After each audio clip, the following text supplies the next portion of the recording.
o Supremo Tribunal Federal retornou às atividades ontem. E na pauta desse ano a gente tem alguns pontos polêmicos que vai afetar muito a sociedade, principalmente assim, agora um que vai afetar muito as mulheres, principalmente as mulheres que têm parentes que estão custodiados, que é a questão da revista vexatória. Como é que o Supremo está julgando essa causa? Como é que o Supremo está vendo essa pauta? E qual é a tendência de votos, né? O que o Supremo deve consolidar nesse julgamento?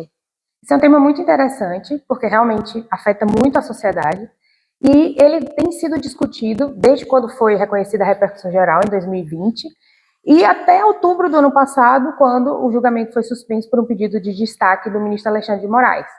Então, já havia sido formada uma maioria de 6-4 a favor da inconstitucionalidade da revista vexatória e da reconhecimento da ilicitude de todas as provas obtidas dessa forma, mas houve esse pedido de destaque, então está pautado para ser julgado amanhã no plenário físico, né, e o julgamento reinicia, né, conforme a previsão do regimento interno, vai ser reiniciado o julgamento.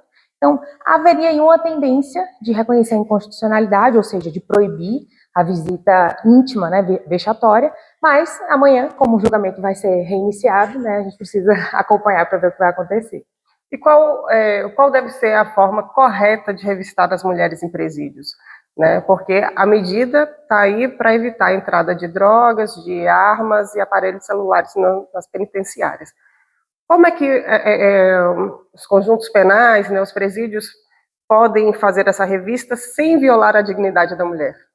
O que está em discussão, né, no agravo em recurso extraordinário, teve a repercussão geral reconhecida, é justamente esse conflito, né, entre a segurança e a ordem pública e a dignidade da pessoa humana e a intimidade, a inviolabilidade da intimidade e da privacidade, que são dois princípios previstos na Constituição. Então, o que deve preponderar num caso como esse, né? São os chamados hard cases, né, os casos difíceis.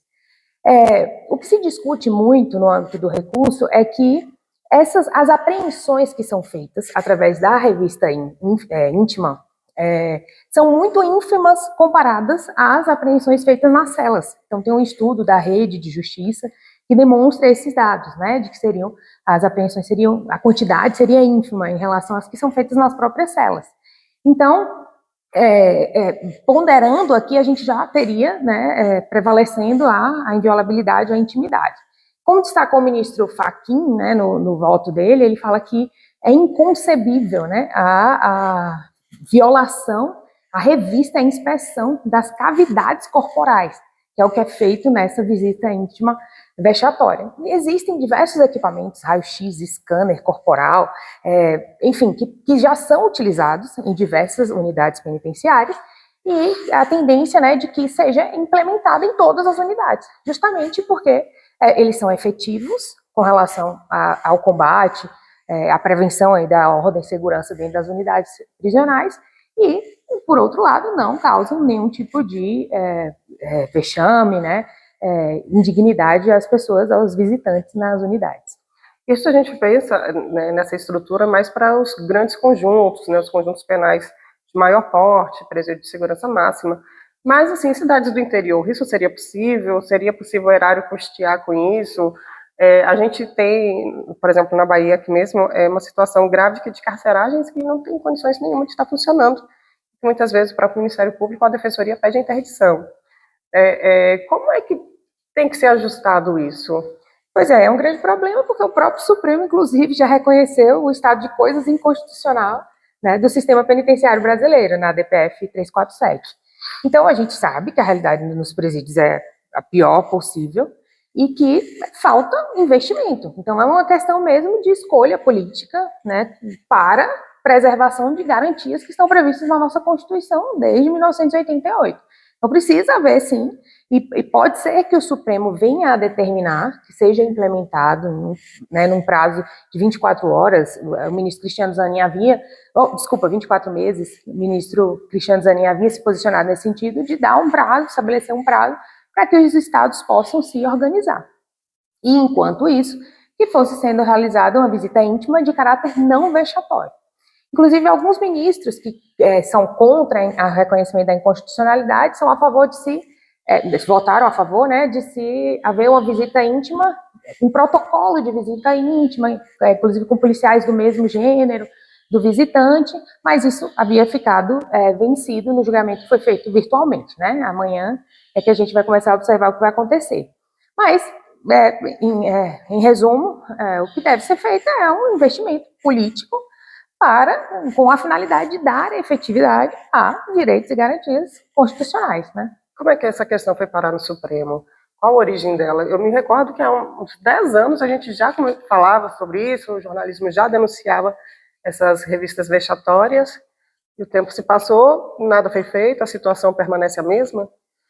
Foi um recurso esse recurso é do Ministério Público do Rio Grande do Sul, que foi justamente contra uma decisão do tribunal local acerca da inconstitucionalidade dessa prática e principalmente da ilicitude da prova obtida em decorrência da revista.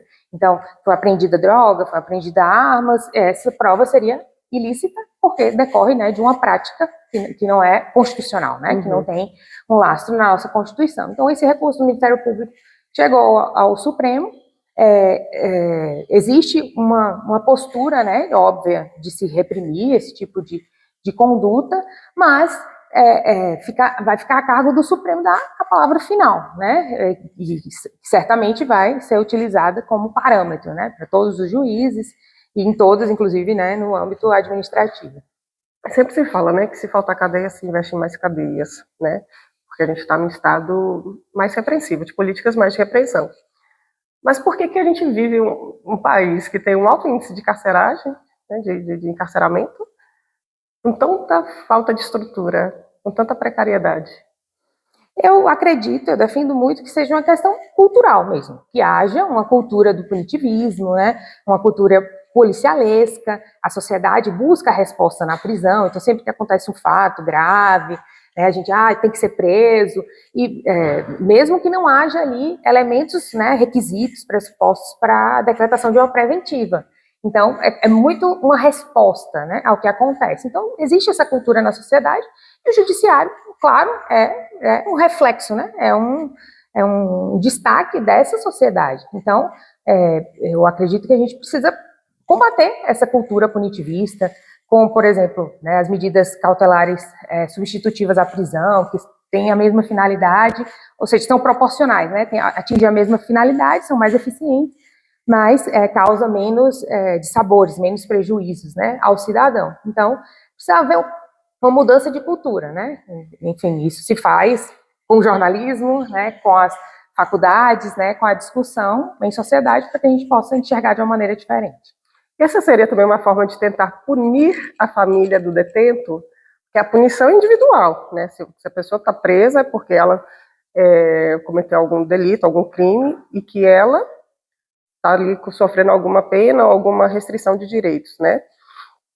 Mas, em alguma certa medida, isso também não é involuntário ou empírico, digamos assim, de querer se punir a família também, se punir principalmente a mulher daquela família. Acaba que as mulheres são as maiores vítimas, né, da revista vexatória, porque são elas que tem diversos estudos, né, quando a mulher está presa, ela não recebe o apoio, as visitas, como no caso quando os homens estão presos, né. Para além dessa questão, assim, da intranscendentalidade da pena, né, eu penso que é muito uma questão de desinteresse com relação ao sistema penitenciário, com relação às pessoas que estão presas, né, como se há esse entendimento, né, na sociedade, cometeu um crime, ele está ali para pagar, e o Estado não tem que fornecer nada, então, quem vai visitar, né, de não se importar, né, de não se proteger, de se preservar os direitos dessas pessoas. É como se essas pessoas, tanto presos quanto seus familiares, eles não tivessem que ter nenhum direito, nenhuma garantia. Acho que é um pouco assim que a sociedade enxerga. Que as pessoas não entendem, assim, se você cometeu um crime, você paga uma pena por aquele crime, mas não quer dizer que você tem os seus outros direitos restringidos, né, direito à saúde, direito ao convívio familiar, né, à educação. A Constituição e a Lei de Execução Penal estipula esse rol de todos os direitos que deveriam, né, ser observados e respeitados, porque a pena não tem só uma finalidade retributiva, né, de retribuir o mal que foi feito, ela tem uma finalidade de reinserir, né, de trazer de volta aquela pessoa para a sociedade. É por isso que existe progressão de regime, é por isso que existe livramento condicional, né, porque a gente, e é vedada a prisão perpétua, é vedada a pena de morte, porque a ideia é que aquele cidadão ele possa voltar a conviver em sociedade e que tenha condições para isso. Quais são as condições? Apoio familiar, respaldo familiar, educação, que ele tenha uma formação e trabalho, né? Então, é algo que é muito importante e que, infelizmente, não é tão valorizado.